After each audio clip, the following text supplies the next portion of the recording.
Imagine it's October 1978 and you're 9 years old. Your parents have just taken you to see the animated adaptation of Lord of the Rings. You like the movie, but can't help but think it would be better in live action. After leaving the theater and making your way to the lobby, you notice they've replaced the coming soon posters for new releases. One of them immediately catches your eye. Centered atop a background of gray and white clouds and fashioned almost like a chrome ring, it's the unmistakable S logo of your favorite comic book character.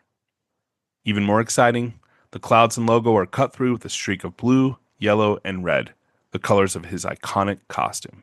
The blue is white at the top, yellow in the middle, and tapers into red at the bottom, suggesting a streak of motion through the clouds. While all these elements are cool, they're not what really excites you. Now, what really gets you going is the tagline at the bottom of the image, "You'll believe a man can fly." Until you read these words and processed their meaning, it hadn't occurred to you that you've never seen a man fly believably on screen. You've seen cartoons do it, and you've seen the old TV show where the character flies unconvincingly, but this poster is right. You've never actually believed a man was flying. A shiver of anticipation breaks out down your spine, and while you're too young to truly process it, a vague notion hits your consciousness. If they can make Superman fly, and I believe it, movies will never be the same.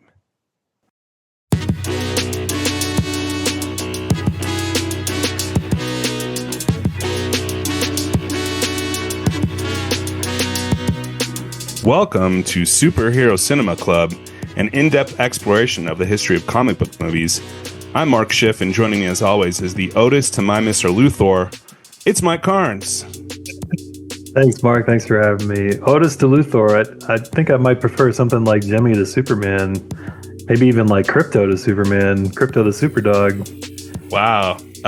Well, you are my dog, so appreciate that. Likewise. You know what? Yeah, the Crypto to my Superdog. Wait, the Crypto to my Superman. Mike Karns. Yeah, there we go. All right, we got it. We got it right eventually. So Mike. I am not sure if you're aware of this. I would hope that you are. This is our very first episode. Yeah, the kickoff of Superhero Cinema Club. How you feeling? And are you excited? I'm good, man. I'm definitely excited. I'm looking forward to the long road ahead. We have a lot of movies to talk about, a lot of decades to go through. I think we're starting with what could probably be considered the OG, and I'm excited to talk about it. I'm excited too, Mike. Yeah, as you mentioned, the goal here of this podcast is to slowly make our way through all of I think we're into 70 plus. We might be over 100 now. I'm not sure the entire number. A lot of episodes ahead of us to do. Yeah, we've got a lot. We've got a long journey ahead of us. Long as Superman's flight from Krypton to planet Earth. That was about 3 years, so this should actually be much longer than that even. So longer than Superman's journey from Krypton to planet Earth. But we're very excited, and as if everything goes as planned, the idea here is to do 80s Superman movies, obviously the 70s, and then into 80s Superman movies is our first season. Move into Batman from the 90s in season 2, then on to the X-Men in season 3, and Spider-Man, the Sony movies, in season 4. So these will be coming out weekly. You'll see the next episode of season 1 a week from today in your podcast feed, wherever you get your podcasts. And we're going to just really get into the meat of all of them. We're going to kind of break down a lot about the movies and go through the various elements that make superhero films unique, specifically action, costuming, production design, visual effects, music. Those elements are in a lot of different movies, but part of what's fun about this particular genre of film is that there is a formula to the films, and so it's kind of easy to compare to one another and to follow along at home. I will transparently admit that this podcast is inspired quite a bit by the Rewatchables on the Ringer Podcast Network, one of my favorite podcasts.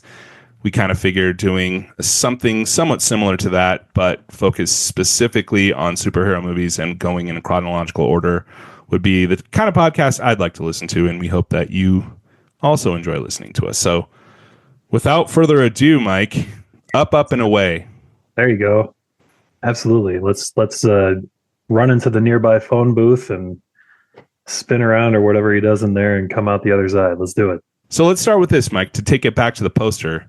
Did you actually believe a man was flying? I think had I been a child and was alive during this time and gone to the movie theater, I think I probably would have. I will say the flying in this movie is definitely more realistic than the way that teenage Clark Kent runs along the side of the train. I don't know what the hell he's doing there, but it's not running.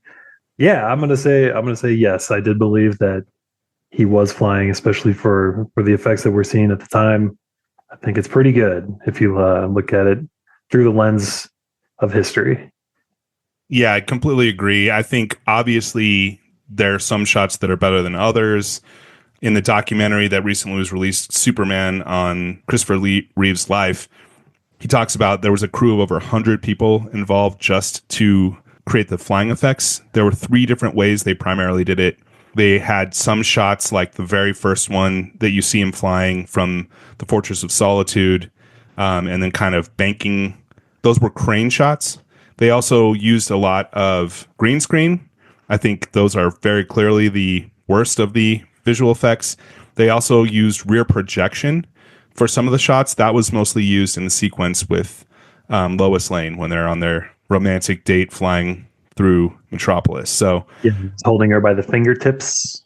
we'll get to that because not sure if that's how it works, but again, we'll discuss coming down the road. But there was a lot of different ways they tried to pull off this effect, and I do think that for the most part, I agree with you. They succeeded by and large, and especially relative to the time. So the way that we're going to do this, we're going to start off each episode discussing the tale of the Cape.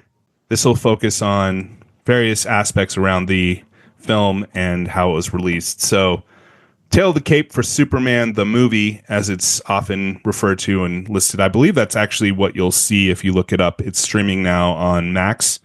I think the title officially is Superman, the movie. Release date, December 15th, 1978. Clocks in at 2 hours and 23 minutes. The budget, Mike, was $55 million. This made it the most expensive movie ever made to that point.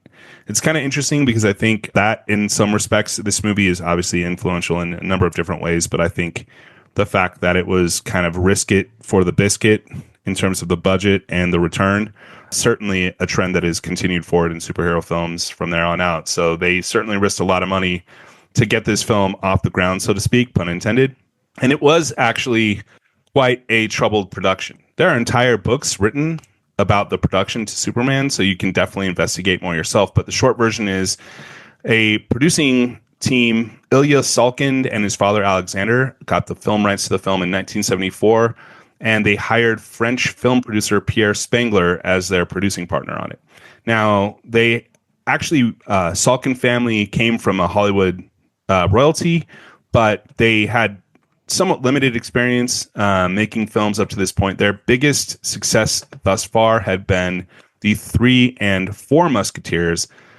The idea behind it was to shoot Superman 1 and Superman 2 back to back to kind of get the most bang for their buck as they did it. So once they decided on that approach, they had to settle in to find writers and directors. So first off, they approached iconic writer William Goldman, who was the screenwriter of Butch Cassidy and the Sundance Kid, also wrote the novel and eventual adaptation of The Princess Bride, as well as All the President's Men, to write the script, but personality differences got in the way. At that point, they pivoted to hire none other than Mario Puzo, aka the writer of The Godfather, to write the film. This was a huge splash. They paid him quite a bit of money.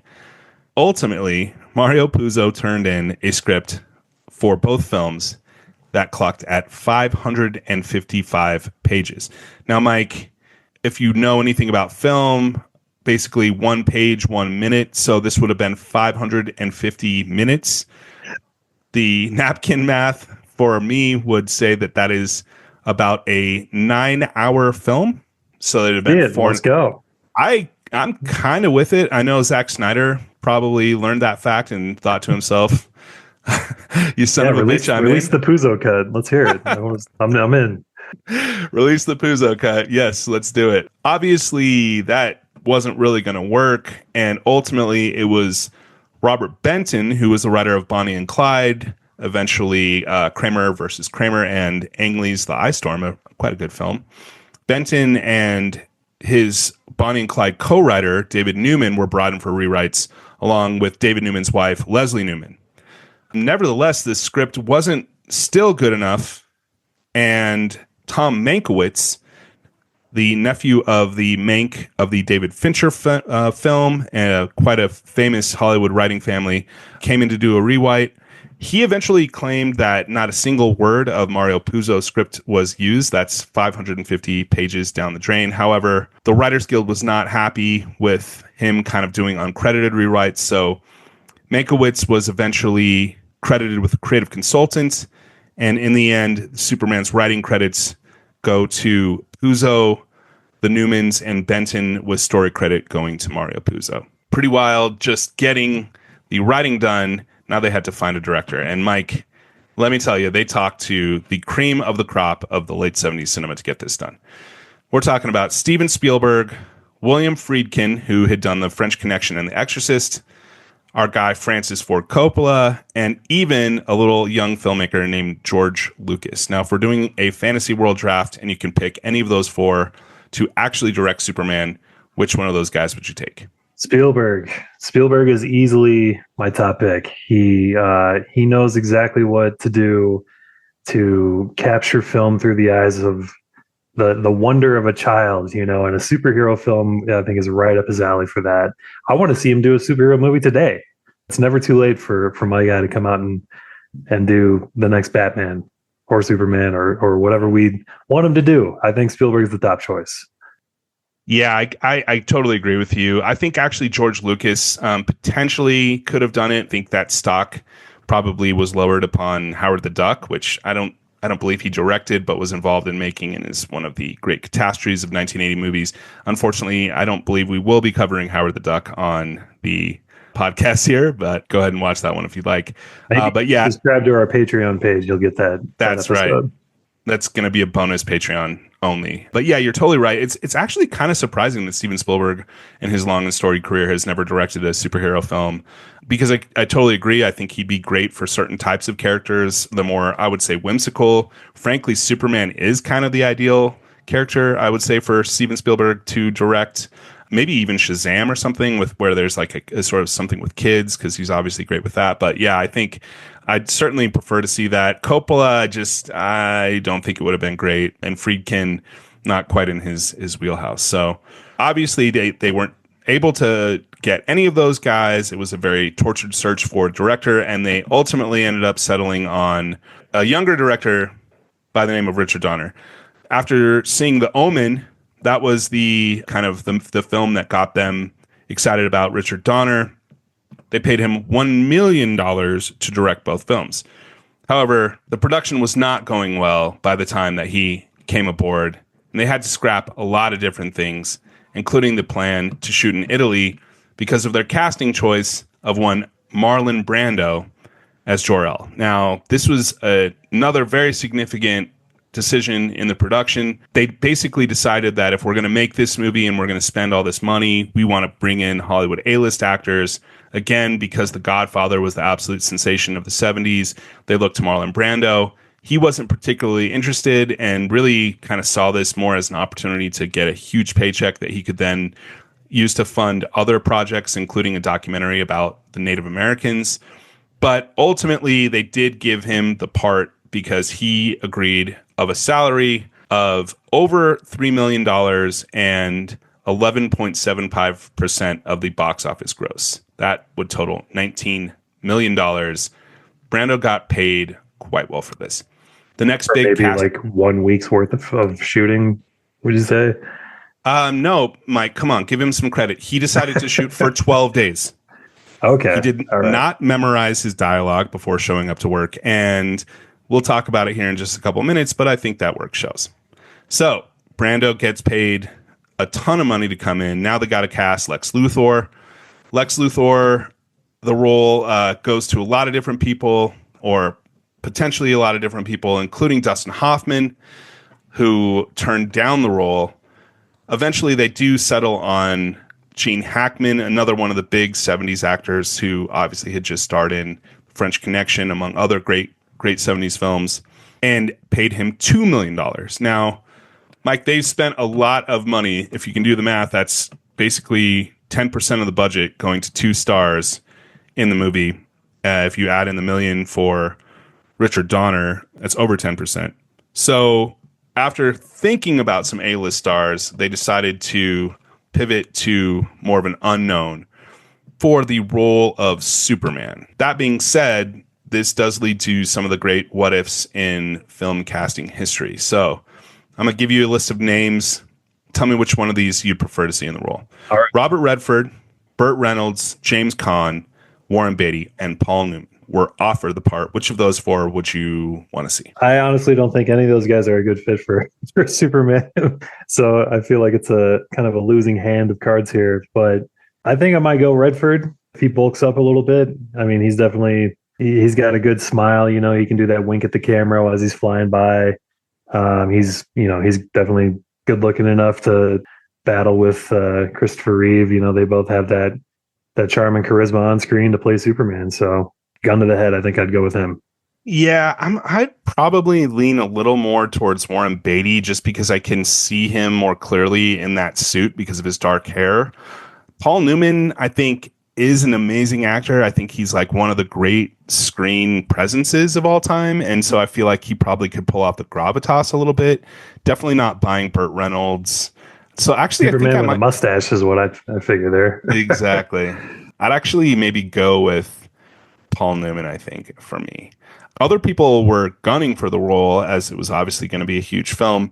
These included Bruce Jenner, Sly Stallone, and Arnold Schwarzenegger.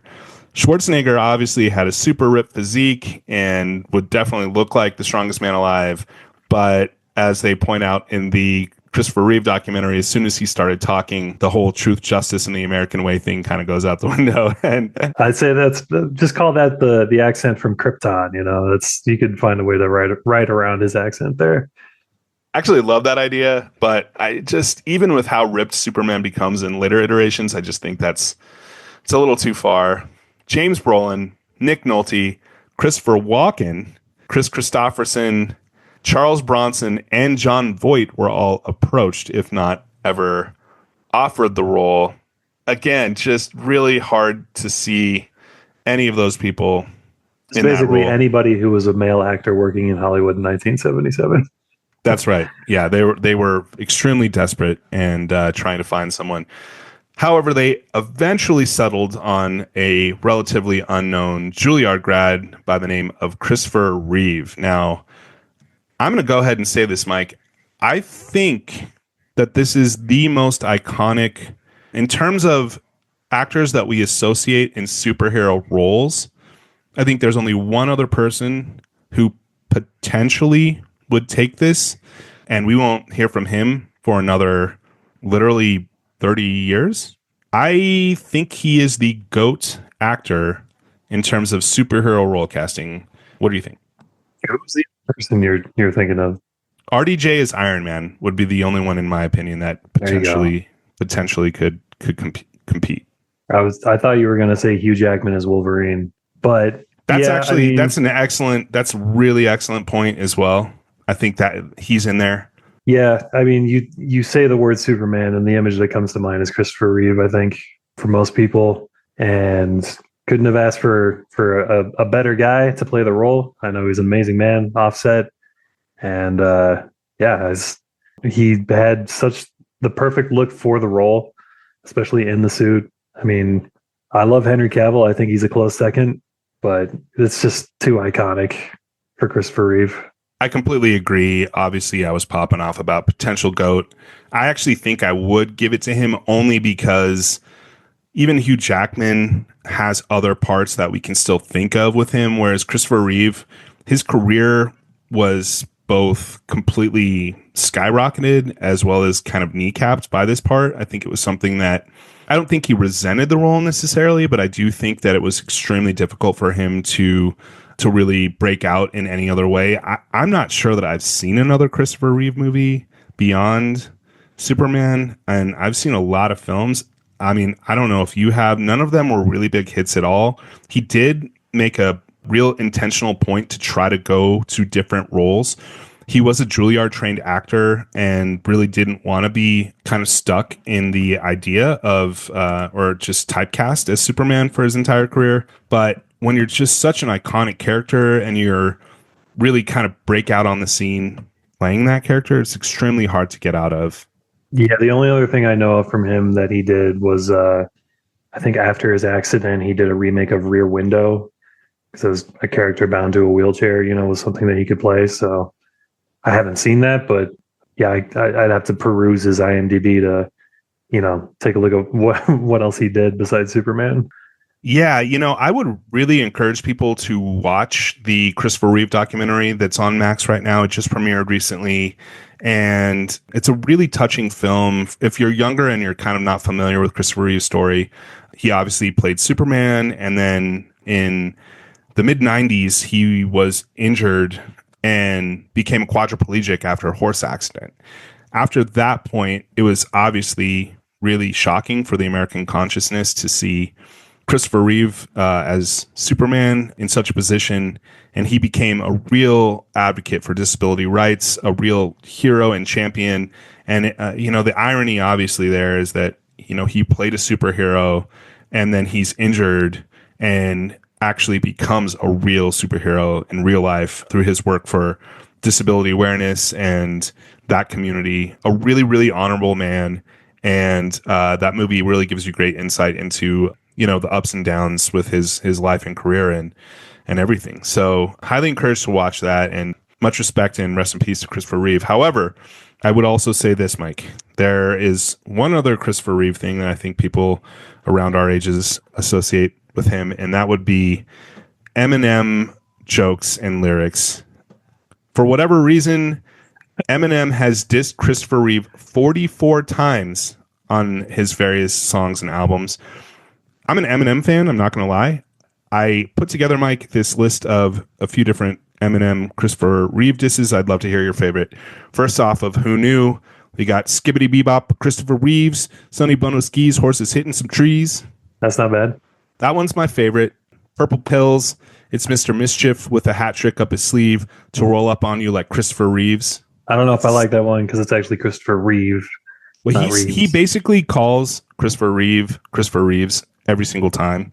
So if that bugs you, it's basically every single reference.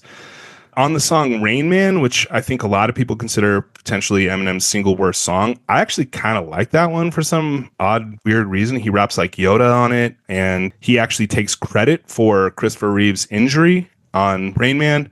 Kind of a bizarre thing. And the last option here for you, I'm Back.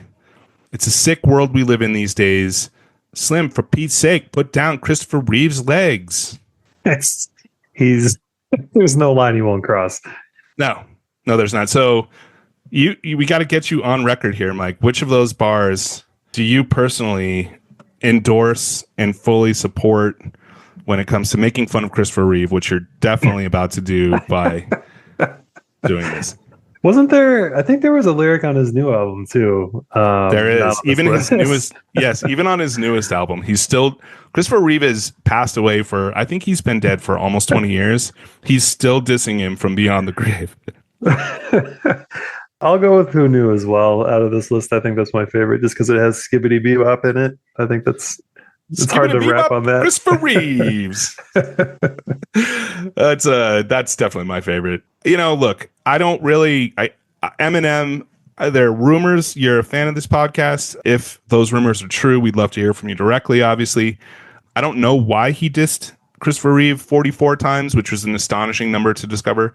But the big thing with Eminem is that he's just scatological as hell, right? Like that's the whole deal with Eminem. There's no line he won't cross, and by picking on potentially like the most beloved celebrity in America at the time, that just illustrated what a deranged mind that we were dealing with in Slim Shady. So, Mike, when all the casting, the shooting's done, which they actually shot up until, so the movie, as I mentioned, came out December 15th, 1978. They were shooting as late as October of 1978. So I think that is where some of the visual effects, issues come in. I know that Richard Donner said that If he was able to have a little more time filming, some of those issues would have been corrected. I'm sure every director probably feels that way, but I do think you can really see it, especially towards the end of the film. That being said, the movie comes out and it is an absolute smash. It's a sensation. It grosses $134 million domestic, 166 internationally, for a grand total of $300 million worldwide. This is one of the biggest releases of all time. And it was, in the end, the number 2 movie of 1978. An astonishing fact, considering how late it was released in the year. I'm assuming that this was in total. That being said, for the calendar year of 1978, Grease was more successful than Superman. It was utterly dwarfed, however, by a movie released in 1977. Mike, name that movie. Star Wars? That's correct. Star Wars, right. Which came out in May of 1977, still managed to be the highest grossing movie of 1978. Unbelievable when you think about how fast films come and go from theaters in the year of our Lord 2025. It's really astonishing. Superman was not only a huge commercial success, it was also a huge critical hit. It was nominated for 3 Oscars, including Best Editing, Best Original Score, and Best Sound. At the time, they would just kind of come up with special achievement Oscars to give out to films, and so they did that, and they just gave Superman a special achievement Oscar for visual effects. There's a lot to talk about when it comes down to Superman's legacy. I'm just going to put this out there, and I think listeners may already sense that I have a flair for hyperbole. However, I think it's somewhat indisputable that this is one of the most influential movies ever made. First off, it set a template for all superhero movies to come from here forward, both in terms of the narrative and from a big bet, big reward standpoint. Not only was its legacy across all of superhero cinema, but it spawned 3 direct sequels and another sequel that we'll be discussing that came out decades later. It also, as I mentioned, introduced the idea of big movie star stunt casting. This is something we've seen really in perpetuity through superhero movies, putting really famous actors into these roles and hoping that that'll help boost ticket sales. Mike, what do you think about Superman's legacy? If we're talking about legacy, that's, to me, we're going to talk about comics and TV shows, and Superman he's here to stay, I think, when it comes to after this movie is released. Overall, I mean, it's hit and miss. There's some things in there that I really like. There's some things in there that I think you can just probably throw right in the trash and be okay with that. But we've got a lot of good Superman content out there. I think there's definitely things that I would say I would consider myself a fan of. So I mentioned Henry Cavill. I think Man of Steel is an excellent movie. Wouldn't exist without this movie. I love the Superman animated TV show. I think that image of Paul Dini's Superman is probably, like, just the way that he looks is very visually inspired by Christopher Reeve. So again, wouldn't exist without him or this movie. Yeah, it's you make a great point, and I think that's one of the reasons why, for my own sort of memories in my own lifetime, they don't really start until the Batman movies of the 90s and late 80s. So we kind of considered starting our podcast with those. However, I do feel like the Superman movies are almost encapsulate everything about superhero cinema, the good and the bad, all within these, 4, 5, 6 films, adjacent films that, came out. And I think that's something that really, when you look at the full totality of superhero films, right, you got to take the good with the bad. And there's some great films. There's some classic films even. I do think that, there are undeniably incredible moments in the Superman series. And I think there are undeniably cringeworthy, embarrassing moments in the Superman series. Not just the future ones, but within the Christopher Reeve films as well. So it definitely set the template for everything to come. From here on out, Mike, it was up, up, and away. If it wasn't clear by now, you should probably go ahead and rewatch Superman before going any further. We're going to discuss the plot, different moments. So it's probably best to rewatch this. It's now available on Max to stream at home. But I find the intro to this movie quite compelling, Mike, and we'll get to more of that later. But I think one of the coolest parts about the movie is that there's a short intro, and then we're hit with bam, the iconic John Williams score. Now, as I mentioned before, this was nominated for Best Score at the Oscars. John Williams lost Best Original Score to Giorgio Moroder for his theme to Midnight Express, an absolute banger that's been sampled actually by a lot of hip hop artists. Love that theme. That being said, I mean, this is a pretty iconic theme from an extremely iconic film composer. He is the second most nominated artist of all time at the Academy Awards, trailing only Walt Disney himself. He had already been nominated 10 times by the time he was nominated for this, including for Jaws. That was his second win. Fiddler on the Roof was his first. I think we got to sort this out here, Mike. First off, is John Williams the greatest film composer of all time? He has to be. I mean, come on, look at his body of work. Star Wars, E.T., Jaws, like you said, this. I mean, the list goes on and on and on. He's working well into his, what is he, in his 90s now? He is 92 years old now. It's ridiculous. I mean, it's mind-boggling to see what one man can do. He's like, I'm sure other film composers feel like Salieri to his Mozart. You know, they look at him and see what he does, and they just shake their head in jealousy. Like it's amazing. Yeah, I think you have to give him the GOAT belt, like no matter what. I think there's a separate question, which is he your personal favorite film composer? Man. I don't know. I mean, Howard Shore, of course, because he did Lord of the Rings alone, I think is up there. But I've also been a big fan of James Newton Howard for a long time. But what about your guy Hans Zimmer? I know you just saw him in concert recently. How could I forget Hans? I don't even know what I'm thinking right now. I mean, I love Hans, and it was seeing him in concert was incredible. It's you know, it's kind of like picking like who's your favorite Beatle or just who's your favorite band of all time kind of thing. It always kind of rotates on the day, it seems like. I personally am a little bit more of a Ennio Morricone fan, just because I think I like listening to Morricone's music at home, and I don't really throw on John Williams scores necessarily. But yeah, just in terms of his accomplishments and what he's meant to films. And I think the thing about John Williams specifically is that he's really able to distill the thematic essence of whatever the movie's about into the music, to the point that the sounds are almost inextricable from the characters and those things. So like, I'm going to throw out a few different John Williams scores. I'd like you to pick your favorite, but I think all of these are emblematic of what I'm talking about in terms of taking what the film is about and translating it into sound. So he obviously got his second win for Jaws. His third win was for Star Wars. Then he gets nominated for Superman. He goes on to do Raiders of the Lost Ark, E.T. He did Home Alone, which I was a little bit surprised. I didn't remember that it was a John Williams score. Jurassic Park and Harry Potter even. I mean, that's an incredible, diverse body of work. Which of those would you say is your personal favorite? Personal favorite, I would have to go Star Wars, and actually I would say specifically Empire Strikes Back.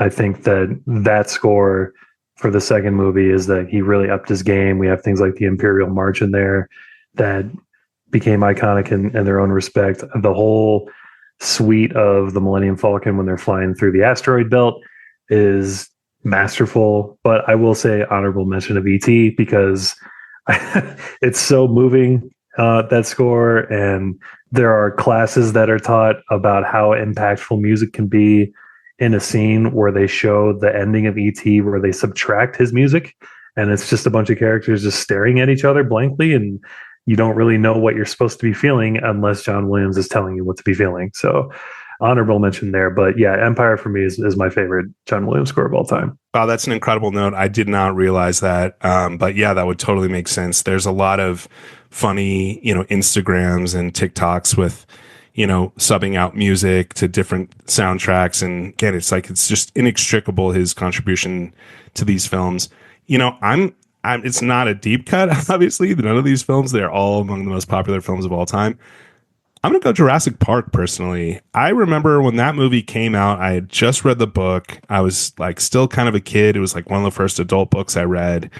And, there's obviously the big booming parts, but the slower, like the slower parts, I mean, absolutely beautiful and whimsical. And I think that to me, like for personal reasons, I think Jurassic Park is probably my favorite for John Williams. So John Williams' contribution to the success of Superman is, like I said, inextricable, and it hits you right away. Then you get these like 3D credits that are rendered in this kind of fantastic way. Again, just signaling to the audience like this is going to be a really big blockbuster type film. Now, I do want to call something out here because I find this extremely odd. The credits order, Mike. The first name we get is Marlon Brando. Then we get Gene Hackman. Then we get the actual title to the film. Then it's Christopher Reeve. Now, this is something that will come up actually in Batman when Jack Nicholson gets top billing over Michael Keaton. Really weird to me, though, especially Brando over Hackman because of the limited screen time for Brando. Again, I know that he had just won an Oscar, but I don't love it. And what I love even less is after Christopher Reeve, you get Ned Beatty, Jackie Cooper, Glenn Ford, Trevor Howard, and then Margot Kidder. Now, with respect to all four of those actors, Margot Kidder is clearly the number 2 in this film. And for her to be 7th on the call sheet, I am at a loss for words. We'll get into my feelings around her contributions to this film shortly, but very, very odd credit sequence here. And again, I think it just really emphasizes the stunt casting that was going on with a lot of stuff. Now, I'm going to also throw out something slightly controversial and say, personally, I think the theme coming into Krypton after the credits is maybe the best piece of music in the entire film. It's so lifting, and as the camera's pushing in on, past the sun, the red sun of Krypton into Krypton, it's really, I think it's very stirring what he does with his music. And now we get the introduction of Krypton, and Mike, let me tell you, I've got a lot of questions. As I mentioned before, I think Marlon Brando is not good in this movie. I think he is almost nakedly contemptuous to the material. I think that shows in his performance, and I think it specifically shows in the fact that he says Krypton. Do you notice that? Yeah. Oh, of course. Yeah. He doesn't say Krypton, the planet Krypton. Unbelievably annoying. I'm sure the director was like, can you say Krypton? And he said, no, I can't. I can't stand it. Now, I want to get in specifically to a couple questions about the jurisprudence as it relates on Krypton. Now, first off, we get Jor-El, Brando's character, with this translucent rod, and he's like, the evidence is all here. So, like, the evidence of their crime is being held in a translucent rod? I don't really understand that. I guess is that it's the same technology that we see Clark actually inserting these crystals, and then it displays, a video image of his dad. It's probably something similar to that, where they say we've got here. This is like our CD-ROM drive, right? This is here's the disc, and it's this giant rod. That's just the technology they use on that planet. So here's our evidence, and you can go insert it into that crystal slot over there, and that will show you exactly what happens. That was kind of my thinking as to why they chose to do that. Actually makes some sense in the logic of the film itself. I will say I do like the sort of hula hoop jail, like, like the bars instead of bars that are just moving hula hoops that trap them inside. And I don't really see how you could get out of that.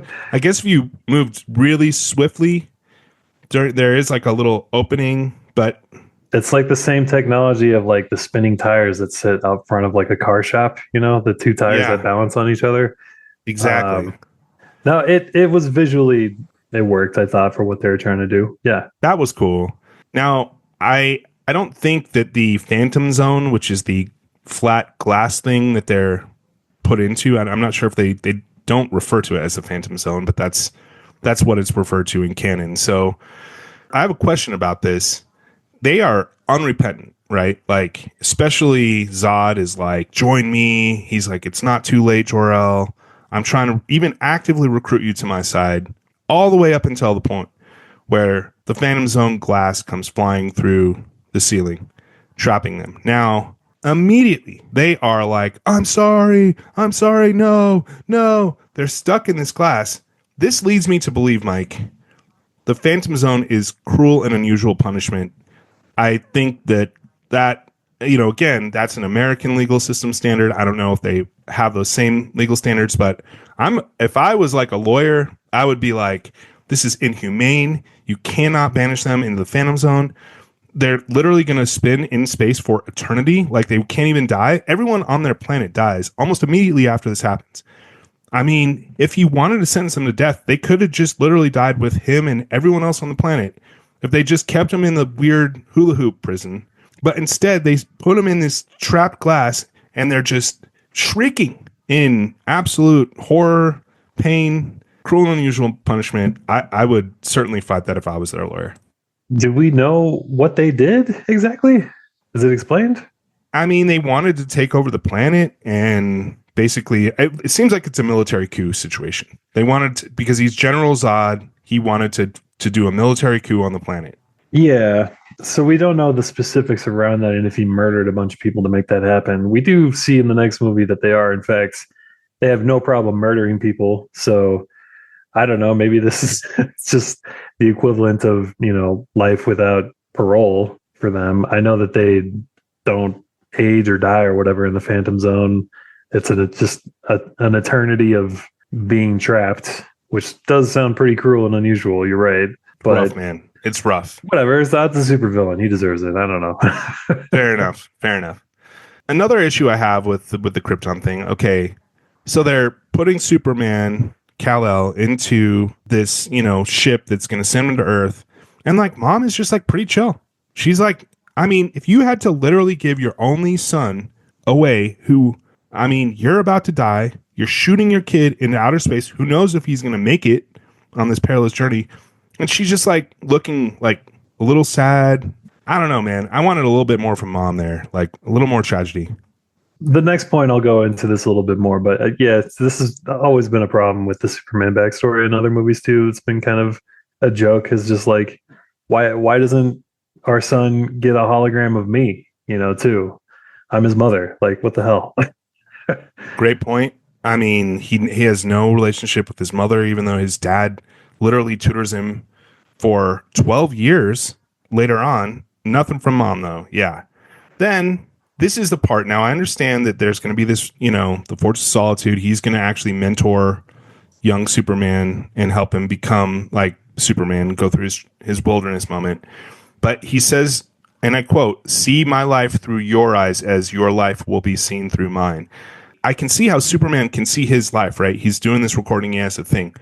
He's about to die. He dies within 5 minutes. So isn't it more like a recording? Does his consciousness kind of get transferred to some extent? And so he can kind of respond and react?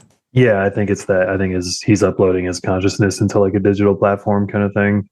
They have the ability to do that. I mean, that opens up a whole other can of worms in terms of survival of their planet and their race. But, fair enough. That line was just... Why don't they do that with everybody and not just Jor-El? Exactly. Yeah. And the other part, so Jor-El is a lawyer litigating the case. Then he's also clearly some kind of politician. But then also he's a scientist who is predicting that the sun is about to... I mean, you want to talk about Superman? Superman's dad is way more impressive in terms of his accomplishments. That's like a hell of a resume. Now, I initially had a note here about the kryptonite being part of the package because he drops in like a little green rod into the package. However, that green rod is what he throws into the Arctic Circle to become the Fortress of Solitude. So that made a little more sense. And then, of course, there's a separate packet, kryptonite that Lex Luthor will use against Superman. That hits Addis Ababa in Ethiopia. he says like, oh, we've got to go to Ethiopia and Addis Ababa to get it. So I'm assuming that was a remnant of the planet exploding that made it, like a meteorite from the planet itself that made it there. Shards of the planet that have come to Earth and experienced some kind of radiation exposure as it travels through space, and that's why it's powerful enough to hurt Superman or something. I don't know exactly, but Okay. that's yeah. I mean, sure, it's space radiation, and ultimately that is hurting him. Yeah, that was a little confusing for me there initially too, where I was just like, why would they put the thing that it's like putting poison in your baby's crib and being like, I'm gonna send you on this long perilous trip, but don't eat the poison. It doesn't make any sense. Superman travels from infant. He looks like he's maybe 6 months old. By the time he gets to planet Earth, he's like, I want to say 3, maybe 3.5. He can kind of talk a little. So he was in space by himself for 3.5 years. Now, Full head of hair. Yeah, glorious black hair. He looks amazing. But knowing now what we know about attachment theory when it comes to raising children, like I feel like Superman would be deeply antisocial if he had to spend his entire infancy by himself, like coming to planet Earth. Like I don't know, that just kind of struck me on rewatch. I was like, oh my God, like how did he turn out to be so good? Maybe Kryptonians don't need that, but Maybe attachment. that's why his dad thought to give him the building blocks for a fortress of solitude, you know. Great point, Mike. What do you think about Teen Superman? He looks like he's 25, but I think other than that, he served the purpose for 20 minutes of screen time to fill to show what it's like to be an outcast in this environment, I think, of Smallville, Kansas. I mean, I thought he was pretty good overall. I don't know who I would pick to replace him as far as 70s actors go for someone who might be more age appropriate or something like that. But, and like I said, he sure does run weird, but it looks like he's riding an invisible bicycle. But Yeah, that was. It's funny because, as you said, like the running effects on that are actually maybe the single worst visual effect in the whole movie, and it's like they could make a man fly but not run next to a train convincingly at high speeds. it haunts my dreams at night. I don't know what to tell you. Fun fact about Teen Superman: they actually overdubbed the actor with Christopher Reeve's voice instead of using that guy's voice, which he apparently didn't learn about until he was at the premiere or whatever watching it, and then he's like, oh wait, they overdubbed me. Yeah, that's cold, a little bit cold, not gonna lie. I will say this, I think this is some of the best shot stuff in the film. I love the cinematography in this part. We'll talk a little bit more about it later, but I really like when he journeys up and creates the Fortress of Solitude.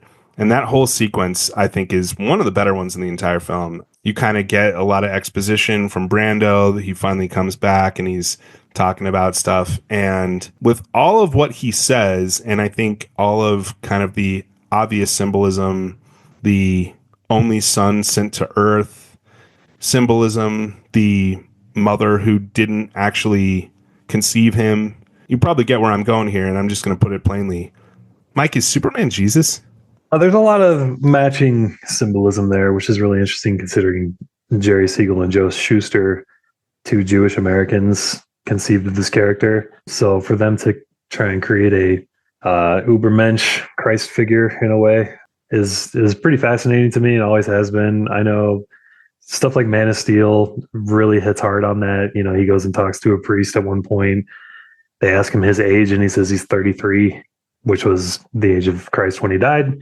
It's, and you said it too, the only father, or the father sending his only son down to Earth, you know, for the sake of the world, to save mankind, to take on our burdens, whatever you want to call it. Yeah, the symbolism right. is very thick here. Yeah, I mean, he's not allowed, he has incredible abilities, but he's not able to use them to meddle in human history, but rather serve as an example that others should aspire toward. That's very Jesus-y. He spent 12 years in the wilderness of space, so to speak, which is similar to, you know, Jesus's time in the wilderness. And yeah, you called it out. There's an explicit line. It is for this reason, their capacity for good, that I have sent them my only son. That is almost straight up out of the Bible. Now, there's some interesting theories as far as it goes back to the Jewish Americans and Jesus thing. And there's a whole book on this as well. I have not read it, but basically the thesis is that, yeah, Superman is Jesus, but Clark Kent is the Nebish Jewish person who is kind of clumsy and awkward. And so that's where they actually put more of themselves in that character. And I'm not, again, I think some of the Christ comparisons are maybe a little on the nose from what they themselves were doing. But when you certainly look at it in the context of this film, I think there's really clear religious connotations. And to your point, even more maybe in future installments in the film. So, I mean, he dies and comes back to life very famously in the death and return of Superman after he fights Doomsday in the comics. And it takes a little bit of time for that to happen. It's definitely, it can be pretty heavy handed at times. I know he's a comic book character, which we always kill off and bring back all the time. To answer your question, is he Jesus? I'm just going to go ahead and say yes. He's Jesus who can fly and shoot laser beams out of his eyes. That's the Jesus I worship. When I sit down to pray before dinner, say, "Dear Jesus, with your laser eyes, please." Tuxedo t-shirt. Tuxedo t-shirt. So, we won't really go beat by beat through the movie here on out, but I did kind of want to go through the beginning because I do think that, this shares some similarities with 70s films like Jaws and other ones in that they make you wait a really long time before you actually get Superman. And, I think it's worth it. I think that also kind of sets a template for origin stories and superhero films to come. And I do think that, that these are really successful, even as much as we're clowning on the Krypton stuff. Like, it looks cool from a visual standpoint. It does look otherworldly.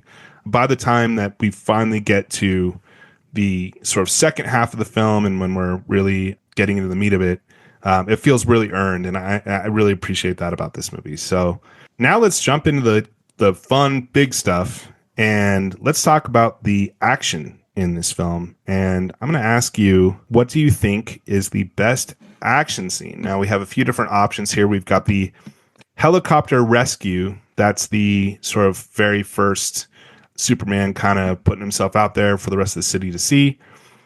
That is followed almost immediately by the montage of help where he saves a plane, he gets some crooks on a boat. Pretty cool. And then, of course, the huge climax, the missile climax. We'll get into that a lot more later in a lot of detail. But Mike, which of these three action sequences was your favorite? My original thought was the missile time reversal, but the more I thought about it, I do feel like it's kind of a cop out with him. Just as cool as it is to see a man turn the world in reverse to make time go backwards, it doesn't really make sense from a relativistic physics standpoint. So I'm going to keep it simple here. Montage of help. But I just think this is the most fun the movie is having at this point is let's just see what we can do with him. He's going to, like you said, he's going to get the crooks on a boat and all that. I think helicopter rescue is kind of wrapped up in montage of help in a way because it's like one right after the other. But this is the most fun the movie's having at this point, letting him go around and just help random people. Yeah, you said it well. It's kind of odd considering what is going to happen with the form of really clear, big action set pieces throughout, superhero movies. And there's one big one at the beginning, and then you wait a little while, and there's another one. I mean, there's almost like a rhythm to them, and this movie subverts all of those. And in fact, to your point, the helicopter rescue happens, and then it basically goes immediately into the montage of him helping. And so you're kind of really hit with a ton of Superman stuff all in one blast after waiting for a long time for it. I personally actually am going to go with helicopter rescue because I think there's a few different things that are really cool. I really like the way that, it all starts with the helicopter getting kind of tangled up in the cables and then slamming in the side of the building, and the door swings open, and it's kind of from a point of view like she would be stepping out like normally, but then it's a fall down to, and it like zooms in on her face, and she's like, oh my God, like that's a cool shot. There's a cool shot of the camera's like posted on top of the emergency vehicle as it's pulling up to the scene. I think And then they're like the way that they shoot him when it's over with, it's kind of they shoot him from up above, flying. He takes off, he waves down at people.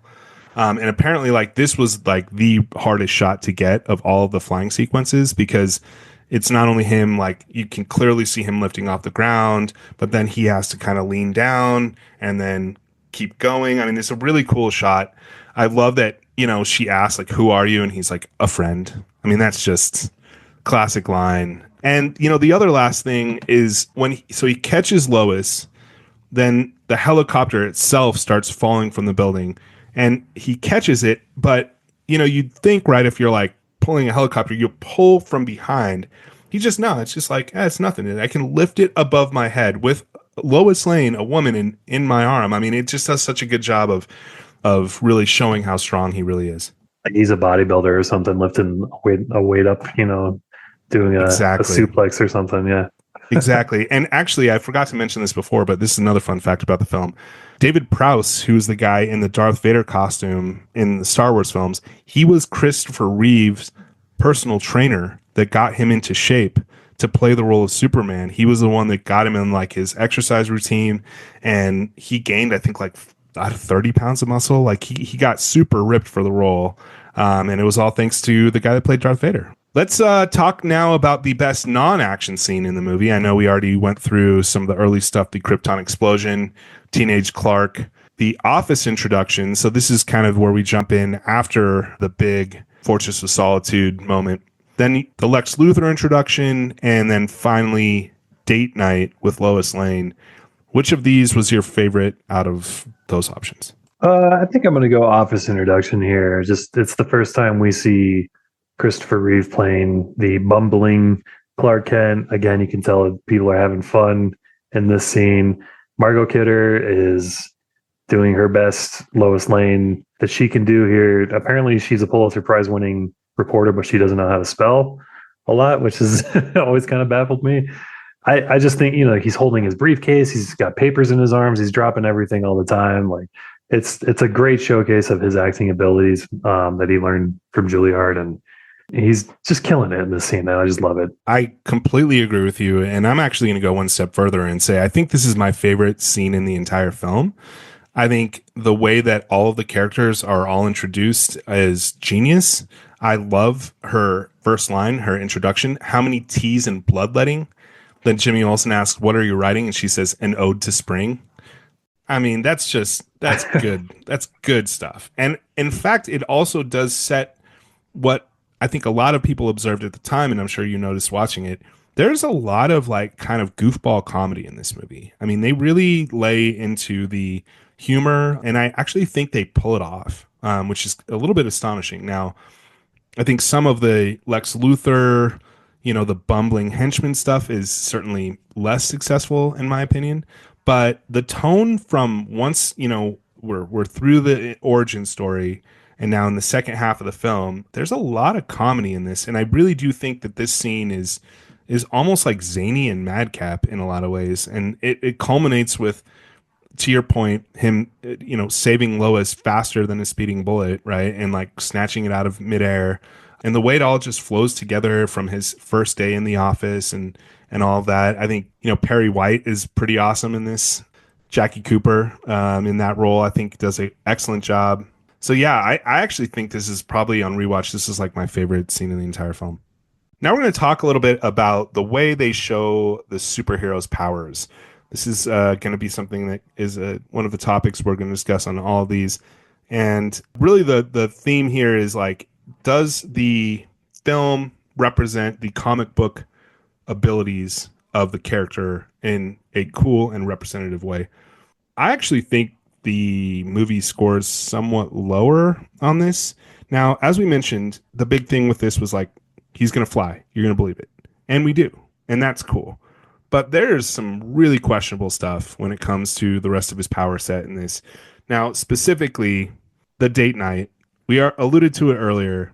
They're flying around. I mean, it's cool. It's dreamy.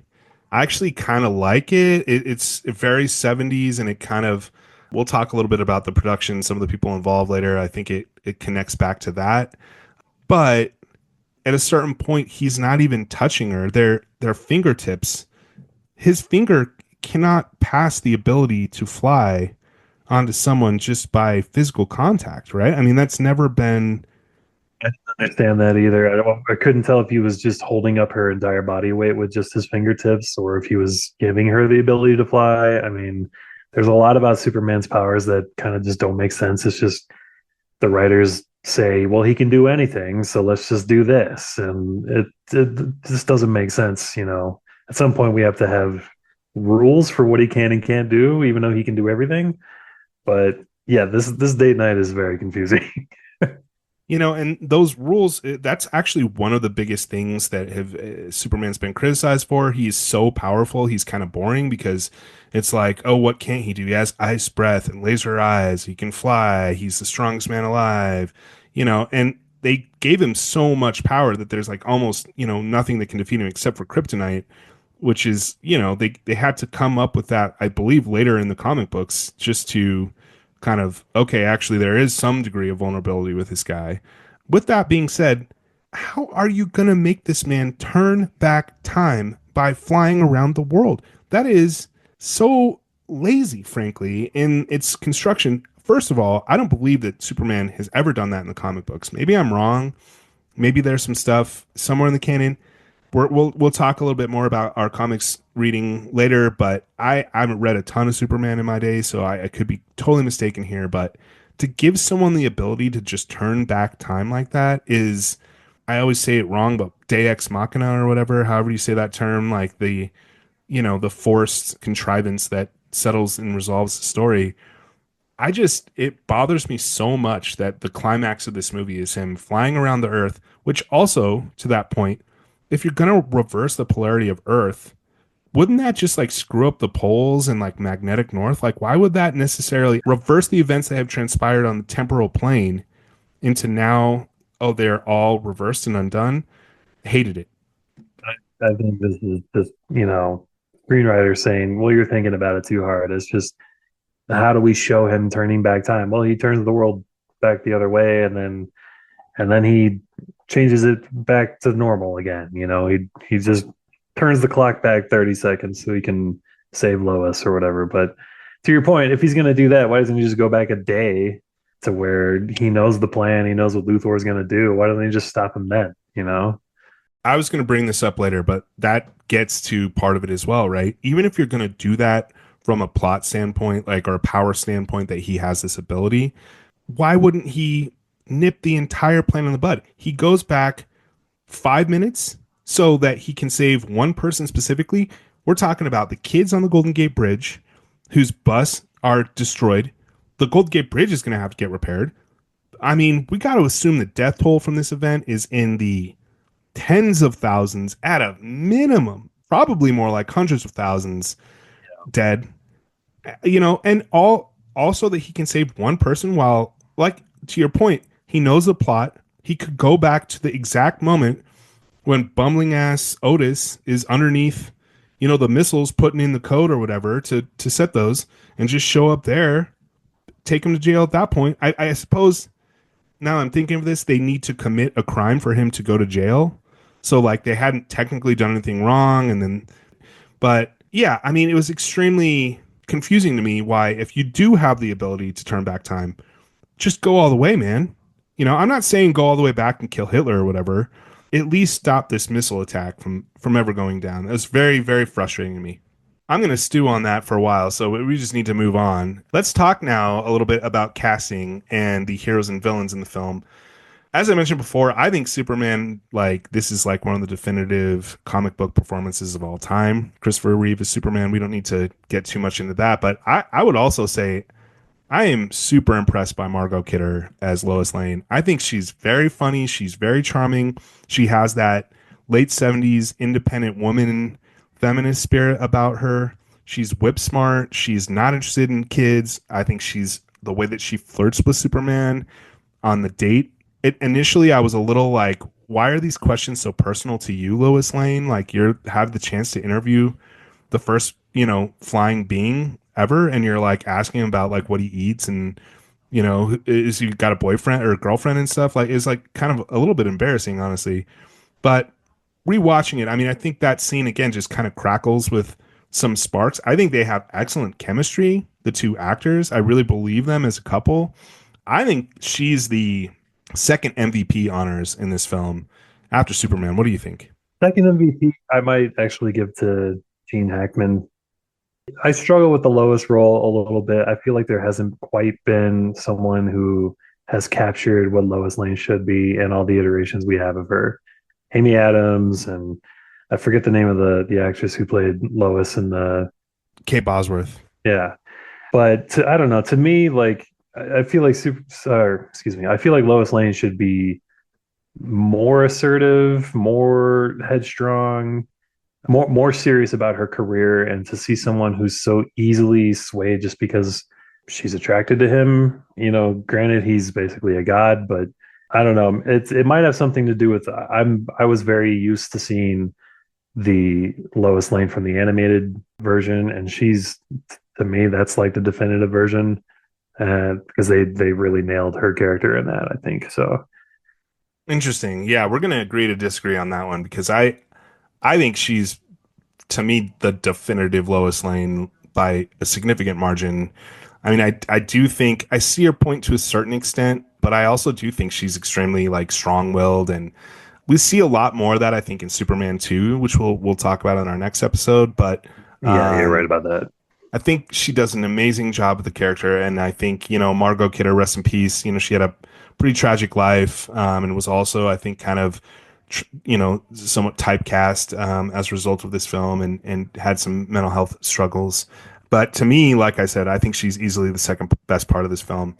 Now you mentioned Gene Hackman as Lex Luthor. I kind of went in thinking like from my first watch, like that's kind of bad casting. He doesn't really look like him. He has the hairpiece on the entire time. He's supposed to be like the smartest criminal mind and like one of the smartest men alive. And yet he's like, he has two oafish assistants as his like henchmen. What's going on with that? Rewatching it, I agree. Like Hackman is cooking in this role. I think he does a really good job of, we were criticizing Brando, and I think rightfully so for not giving a shit. But like Gene Hackman does actually give a shit. Like he does a good job of really bringing that Gene Hackman quality to this part. That is my issue. Is that I feel like it's just like Gene Hackman as opposed to the Lex Luthor character. And again, I feel like there's one thing that we look at Lex Luthor and we're like, this is your deal. It's his bald ass head. And I don't know what the deal was with that. I mean, it is kind of a funny stinger at the very end, but I don't think the little stinger was worth it. Like, just wear a bald cap, Gene Hackman. I mean, come on. Otherwise, I definitely enjoyed him in that role. Yeah, they seem to be Hollywood seems to be adverse to having a bald character as a villain because I think that like Jesse Eisenberg also they gave him hair. When they bring Gene Hackman back for the other movies, I think he's wearing a hairpiece again, isn't he? Through the rest of the other movies Yeah, I too. believe so. Yeah. It's like we know he's bald now because of the stinger. Like, why don't you just make him look like the character should? And I know he's a controversial figure now, but I'm gonna go with Kevin Spacey as the definitive version of Lex Luthor. I think that they let him be bald the whole time. He looked great bald. He's the perfect villain for that role. I know I said that Gene Hackman is the number two in this role, but yeah, he's not the definitive Lex Luthor, I think. I think this is a role that hasn't really been captured on film very well. I actually think if you're going to go across all Superman media, Michael Rosenbaum from Smallville is like number one. I think he's actually amazing in that part. And he plays him like really sympathetic in a lot of ways because he's sort of, his dad is kind of the big bully in that show. Have you watched Smallville, Mike? I have not. I had a good friend who was really into it, and so he gave me the DVDs back when we were still watching stuff on DVD, and it was kind of a good like late night background show while I was, doing other things. And but I did watch the full series, and yeah, I think Tom Welling's great as Superman or Clark Kent. They actually don't call him that until the very final episode. But yeah, I think if I was gonna be definitive Lex Luthor, I think it'd have to be the guy from Smallville. He does a great job and makes that character really complex. Jimmy Olsen in this doesn't have much to do at all. Very small role. I kept going like, where do I know this guy? Where do I know this guy? You know where we know this guy? He's Marty McFly's brother in Back to the Future. He'll go on to play Marty McFly's brother in just a few more years, his older brother. Oh, of course. I can't believe I didn't see that either. Yeah. But yeah, not a lot to do. I think Jackie Cooper is really fun as Perry White. I think he does a good job. He has a little bit more in the second movie, I think, or at least the beginning. Martha and Jonathan, again, they're just kind of really brief in this one. I wouldn't necessarily say either one of those are, to me, the definitive roles. And then we've already kind of criticized Jor-El. I think it's not even close. Like Russell Crowe is just a million times better in that part. Yeah, definitely not going to give Brando really. He got paid enough money. That's his reward for this movie. Yeah, I guess so. I mean, I'd as bad as he is, and I this probably just comes from his disdain for doing a movie like this, but I don't know. I can't give him bad marks. He's Marlon Brando, man. He's one of the greatest actors of all time. Like, what am I gonna say? Like, oh, he's terrible in this movie. That's a fair point, but I guess that actually just underscores my argument because like we've seen this man, as Don Corleone, or On the Waterfront, like he is considered one of the greatest actors of all time. And you watch this and you're like, this guy is just saying some words, standing around. Like I said, Christopher Reeve says something in the documentary of like, Brando couldn't even be bothered. I had nothing but contempt for him. Like Gene Hackman wanted to run lines with me, and like we were like committed to doing good together. And Brando is just like locked in his trailer, leave me alone. Obviously, they don't really have scenes together, so that's part of it. But I don't know. It's just very frustrating to see a man of his abilities just squandered in a movie like this. All right. Well, we're going to move on next to the production elements of the film. And I think we'll start with the director's vision, which is really, does the director kind of bring their own personal vision to the film? And is that a good thing necessarily? I would say yes. And it's an interesting fact around this. So there's in the lore around the film, there was one word that Richard Donner was very committed to when it comes to this. And that word, Mike, is verisimilitude. Do you know that word? I need to bust out my dictionary. I think. Go ahead and tell me. Verisimilitude is essentially the level of realism, right? And that they really wanted Superman to feel like it was set in the actual real world.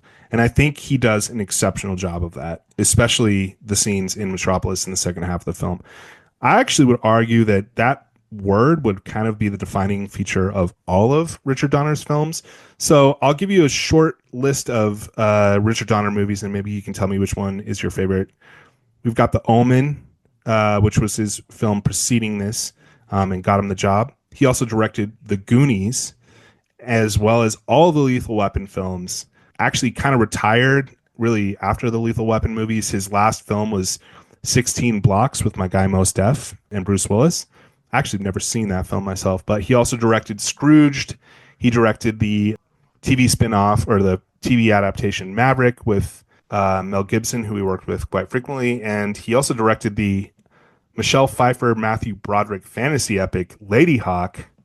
Those are some of his deep cuts. Mike, what's your favorite Richard Donner movie besides Superman?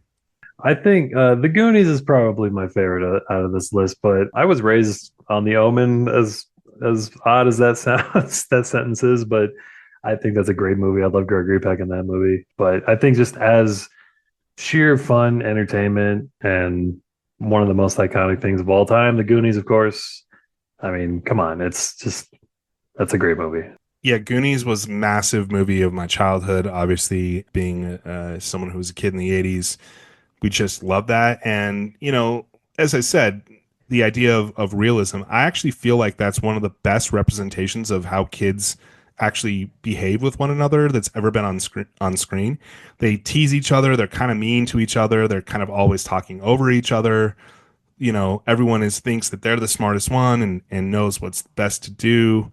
And I would also say, Lethal Weapon, I think a lot of people hold those movies in high esteem. Obviously, Mel Gibson has become an unfortunate figure. He's extremely charming in those movies. And I also feel that same level of realism, like it really feels like him and Danny Glover are genuinely like mismatched fun friends. I mean, there's a reason that buddy cop formula has kind of persevered. And that was one of the the early, examples of that formula, and the way that they really do have great chemistry with each other. And actually, I would say too, like Lethal Weapon 2, I think is the best of all of them. But even like Lethal Weapon 3 with Pesci has some funny moments. I mean, by 4, it's kind of worn out its welcome with Chris Rock, but they actually are all pretty entertaining in their own ways. And, they're not realistic movies necessarily, but the performances have this level of really like casual tossed off lines and realism. I actually think that he does have a really special sauce that he brings to movies, and I think you can even feel it here in Superman. One thing I found interesting in doing my research is that the cinematographer is Jeffrey Unsworth. He actually tragically died in October of 1978, just before the film's release. But this is the same man who was the cinematographer on the sci-fi classic 2001: A Space Odyssey. Isn't that interesting? That is interesting. He did a great job on that. Yeah, and I think you can kind of feel some of that flavor in this as well. I really think it's a beautifully shot movie, Superman. I especially like the stuff in Smallville. They actually used Calgary, Canada for Smallville, Kansas in those sequences, and I actually think they found a really great spot to do that. So he's an excellent cinematographer, and yeah, this is his last film before he passed away. So I think in terms of the production design and the world building, this is one thing that kind of bothered me a little bit. So the city is Metropolis. Everybody knows it's Metropolis. They don't even really try to hide the fact that it's just New York City. There's quite a bit of evidence for this. They fly past the Statue of Liberty on their date night, which is obviously a iconic New York City landmark. And then in the scene where Otis is being trailed by the cop and they go through like Grand Central Station, the train actually, like, you hear a conductor in the background being like, train stops in Albany and Buffalo. So like it's New York City. Now, it, again, didn't really bother me a ton, but I don't know. I kind of wish they had maybe just tried to make it a little less New York. I mean, the only landmark that I can think of when I think Metropolis is the Daily Planet, that giant gold sphere on top of the building. I know in the comics, Metropolis is basically the stand-in for New York, so it only makes sense for them to do this. Sorry, people in New York. I know that you all call it Gotham, and you like to think that Batman is, based in New York as well, which, depending on the version that you watch, I guess it is. But for me, I mean, Metropolis is New York. That's it. And so it only makes sense for them to fly past the Statue of Liberty. But as long as they put that gold dome on the top of the Daily Planet, then I think we're set. Fair enough. Let's talk about Secret Layers and Fortresses of Solitude. I love the Fortress of Solitude. I think it's an iconic design. I think it looks super cool. I like that it's very tactile. And actually, they built the whole set. It was a massive soundstage they built it on. So, huge fan of the Fortress of Solitude. What are your thoughts on that? I think it looks really uncomfortable. I know in the second one he has a bed that we see in there, but everything's at a 45-degree angle, crystal. Everything looks very hard and cold. I guess that's the point when you're making an entire structure out of crystals. I mean, yeah, it's obviously a very impressive soundstage that they built on that. It's just, it doesn't have a lot of flair, I think. It's just everything just kind of looks like one solid background all the way around. Not a lot of paintings and decor. He didn't really get an interior designer to help him like fill out the place. Yeah, I mean, of course, it's a great design. I'm ragging on it a little bit harder than I should, but yeah, it's the Fortress of Solitude, man. Of course, everybody wants to go there. I'll tell you this: I would actually prefer to take a trip to Lex Luthor's secret lair because that is really cool. I think that is actually maybe my favorite sort of setting in the whole film. I love like all the random trinkets he has everywhere, the busyness of it.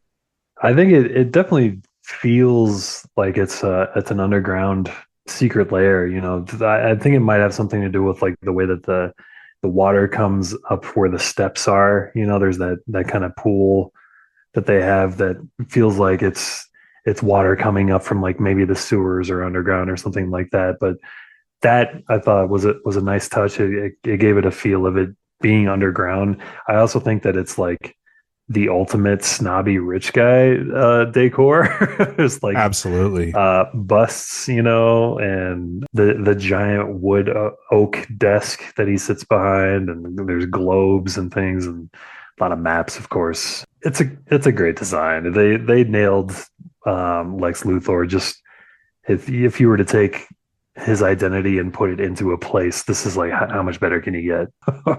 That's perfectly said. And I too thought the pool was super cool, a really cool design touch. I will say though, and you said it, what's going on with that water?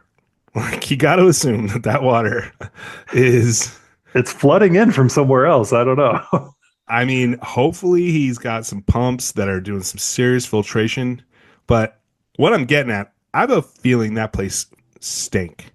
Yeah, Like if it's Metropolis sewer water, absolutely. he's under the city. Like if you've ever been like near, even just being on the platforms on the subway platforms in New York, it is pretty rank down there. You're going below that level, and then there's some kind of water from someplace. I mean, he's got a cool look, and thankfully we don't have to smell what that place. And again, maybe he has some air filtration. You got to assume that he's a smart guy, filtering the water, filtering the air, but.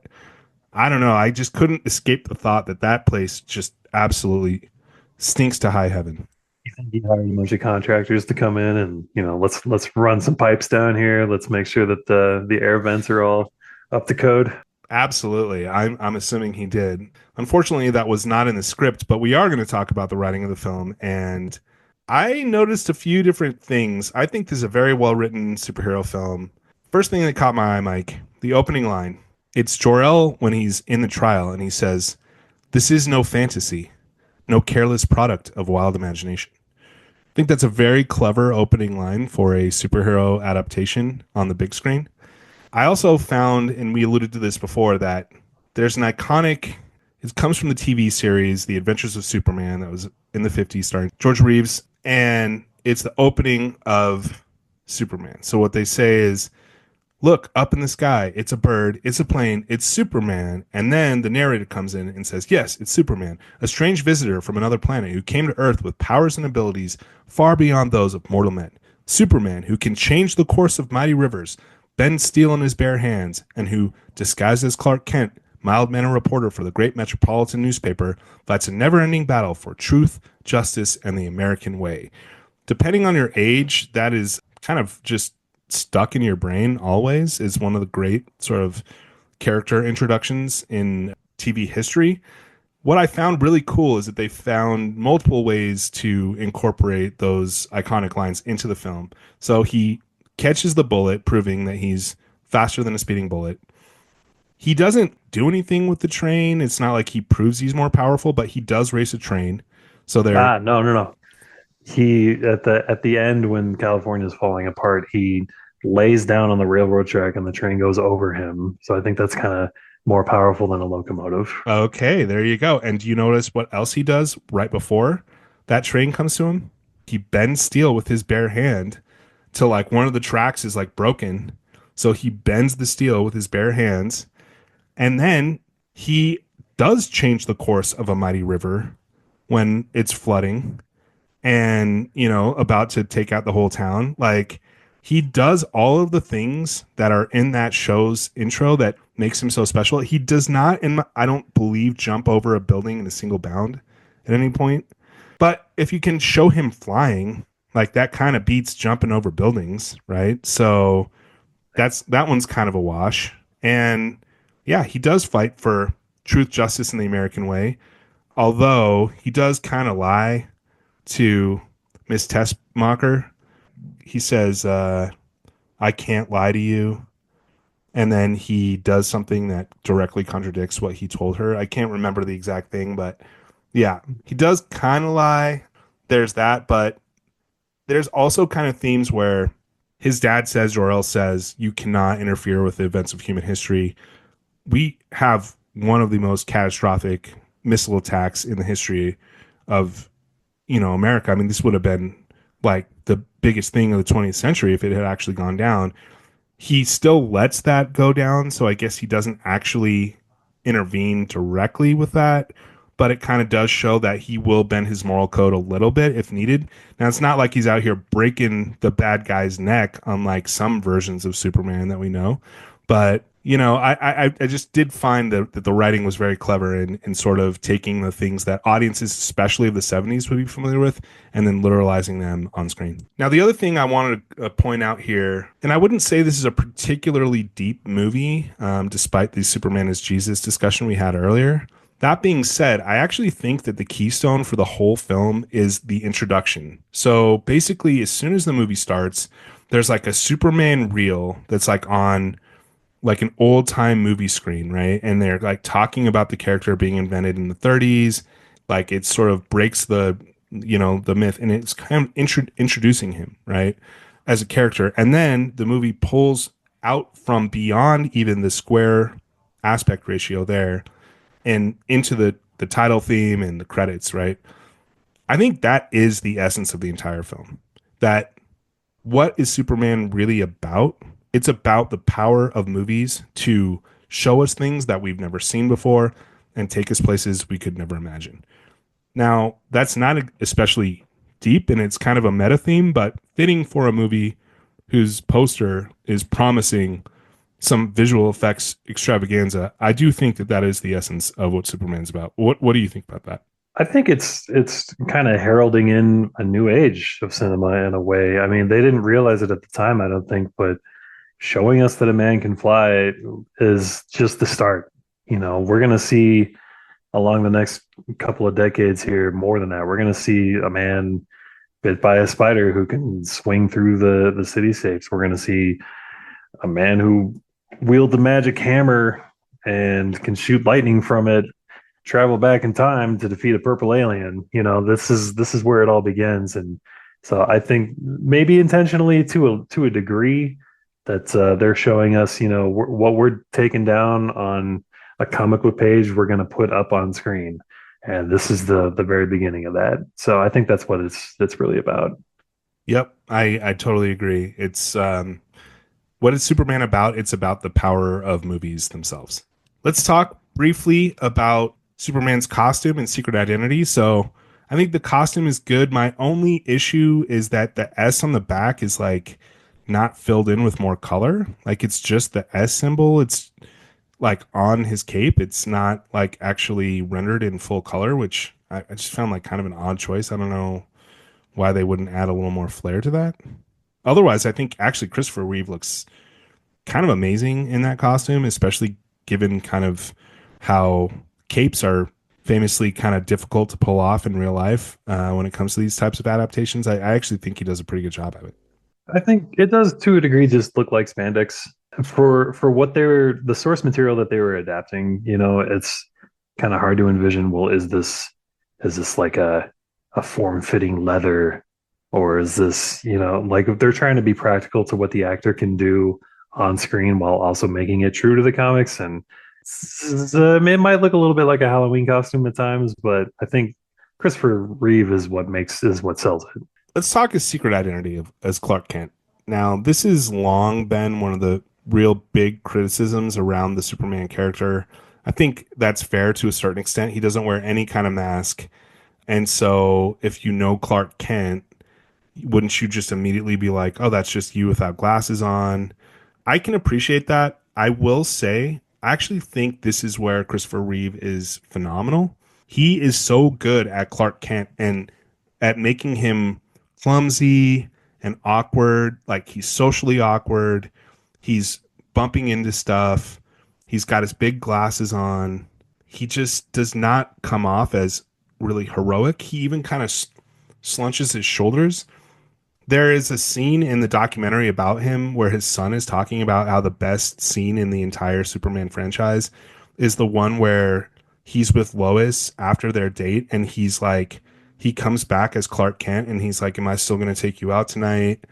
And she's like, oh yeah, sure, just a sec. And she goes in the other room to change and he stands for a minute and he like rehearses revealing that he's Superman and he goes from the like hunched shoulders of Clark Kent to standing like fully erect, and you really see that transformation take place in just his posture and his demeanor. And then he kind of chickens out and goes back to being Clark Kent and doesn't reveal until, spoiler alert, the second movie what's going on. But I would say that it's not a super effective disguise, and I think in real life we probably put it together like pretty quickly. I think it's better than it should be. What are your thoughts on that? I think it works. The entire idea around Clark Kent is based around his demeanor, his attitude, like you said, slouching and hunching his shoulders over. It's not just about putting on glasses. There's more to the costume to that.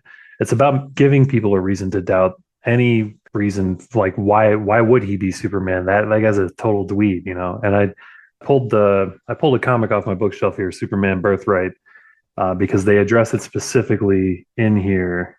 There's a specific scene where Clark and his mom are discussing how he's going to hide himself in plain sight every day.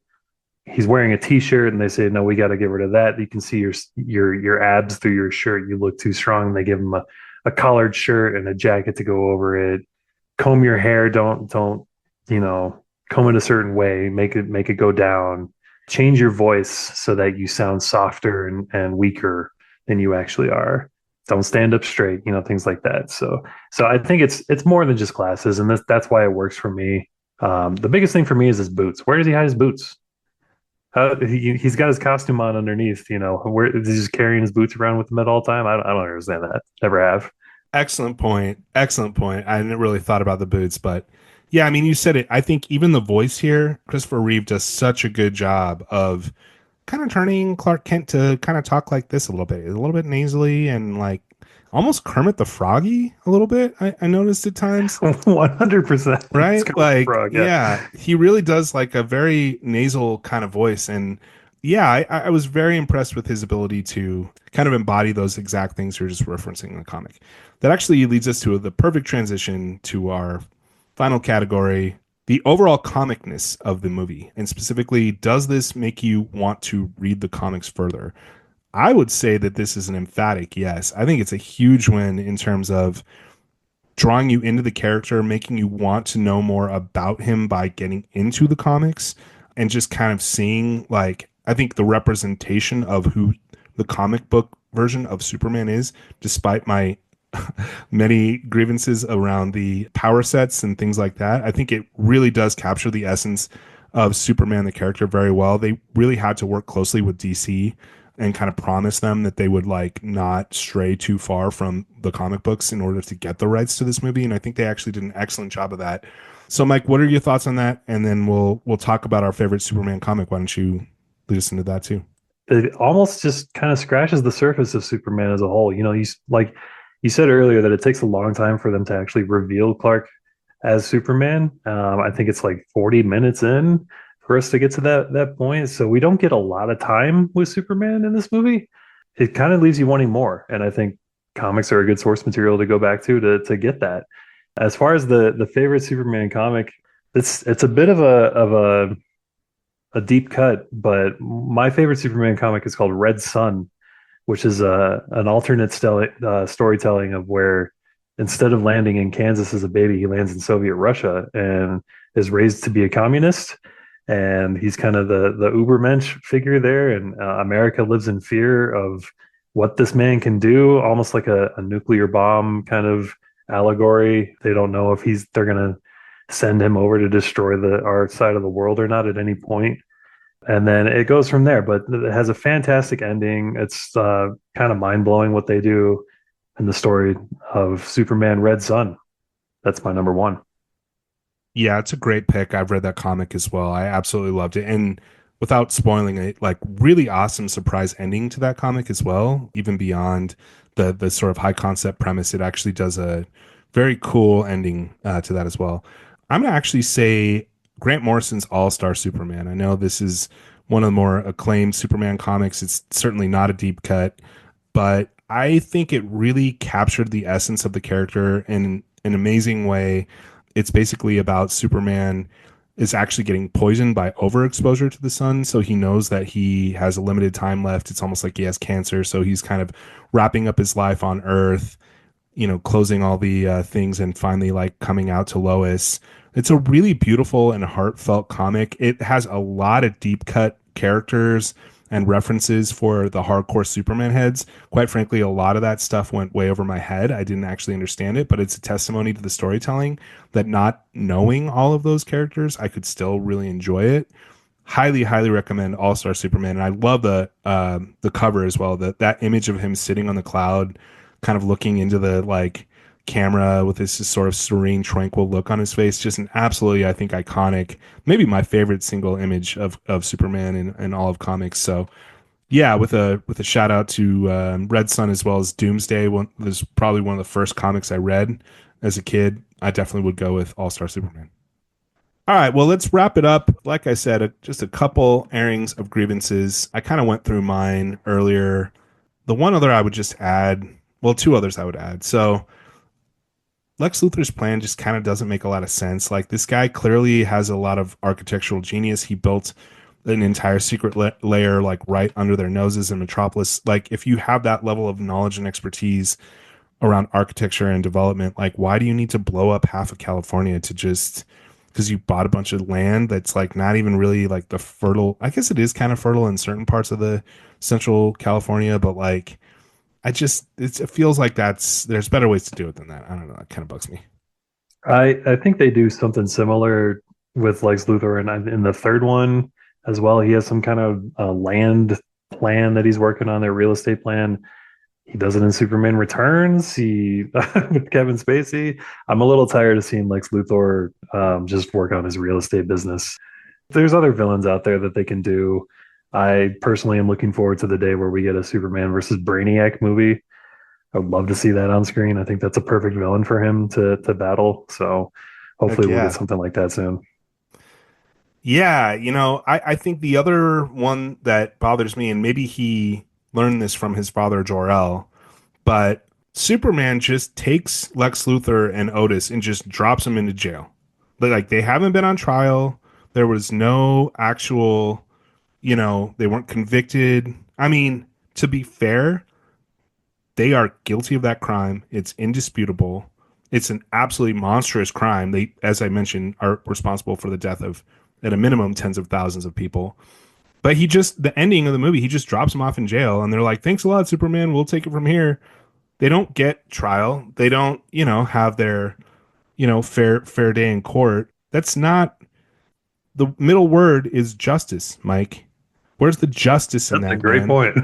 Where's the justice there? Yeah, he's allowed to a fair trial with a jury of his peers, I think. You got to be a little better. Again, like a little too much Kryptonian justice in that one for me.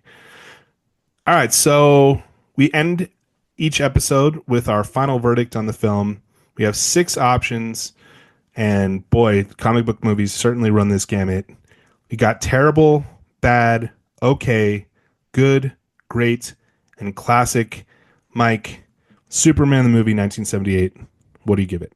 It's a classic. I mean, it has its shortcomings, of course. Not everything about it is great, but there's so many iconic aspects of this movie, from Christopher Reeve to the suit to the costumes and the sets and everything. And Marlon Brando's bad acting aside, I think that entire intro is iconic. Just in general, you cannot give this movie anything but classic, I think.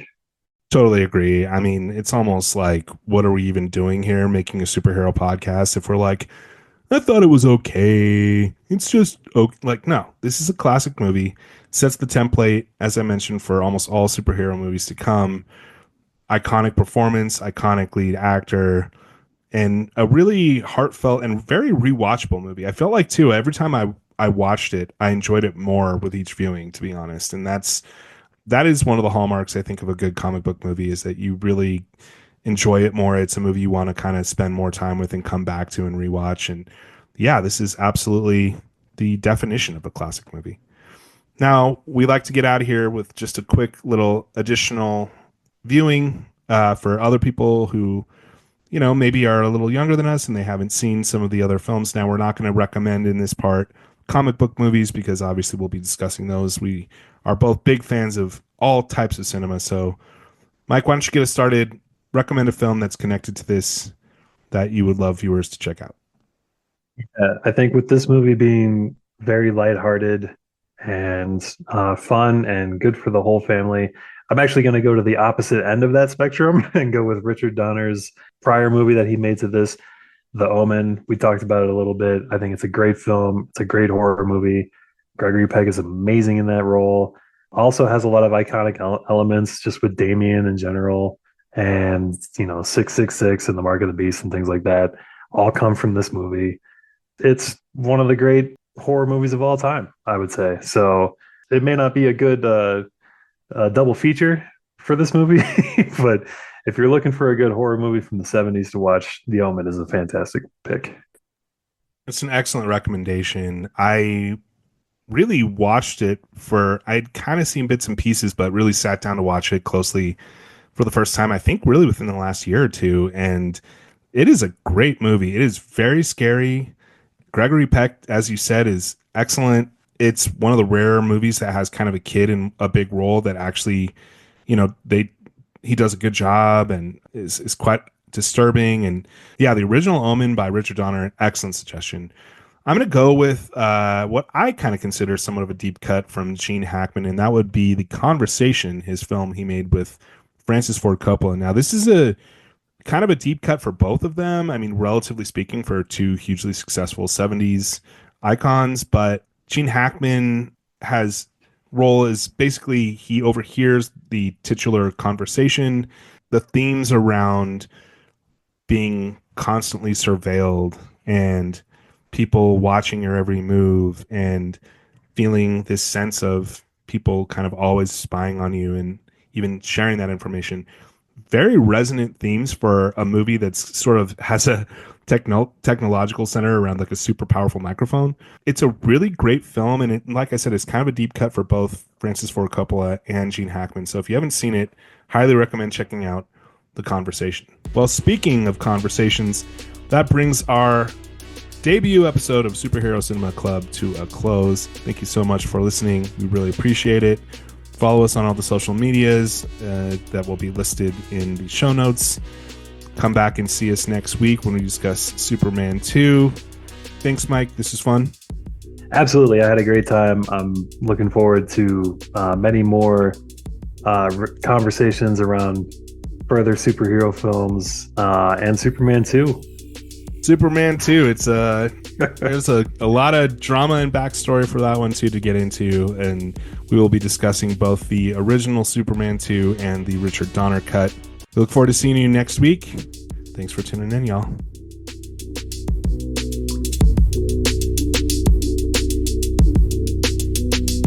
Superhero Cinema Club is hosted by Mark Schiff and me, Mike Karns. Produced by Mark Schiff. Editing by Mike Karns. Original music provided by Chris Karns. Find him on Spotify. Be sure to follow us on social media. You can find us at Superhero Cinema Club, and don't forget to like and subscribe and leave a review. Join us next time as we dive into another epic adventure from the world of superhero cinema.